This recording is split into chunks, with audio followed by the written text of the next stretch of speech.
We're here outside Leinster House, having just presented the petition from 30 of the 31 councils of Ireland to Deputy Carol McNeill of Fine Gael, who's presenting it to the Minister for Justice with a view to stopping parental alienation. 30 of the 31 councils of Ireland have signed up petitioning the government to make this happen. And I'm joined now by a victim of parental alienation who must remain anonymous for legal reasons. But could you just tell us a little bit about your story? How has it affected you and your kids? Hi Ken, I'm going through the court process. I still haven't had access to my kids for over 2.5 years.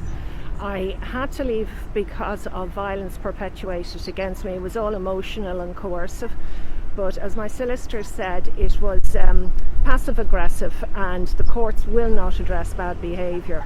But because of the bad behaviour allowed, I see one of my children once a week and every alternative weekend, and then the other child I haven't seen since the beginning of 2019, so that's nearly 2.5 years ago. And my daughter, who I haven't seen, is the youngest, she's 12.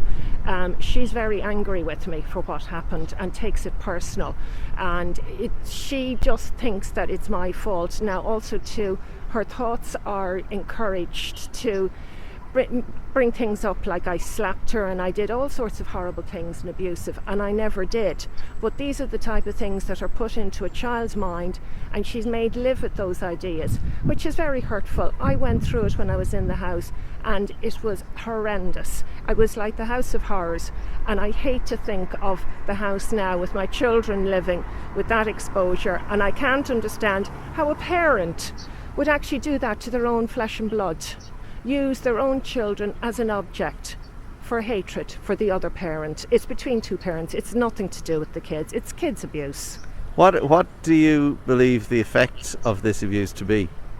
The effects now is that the children don't want to see me. They hate themselves because I'm a 50% of them.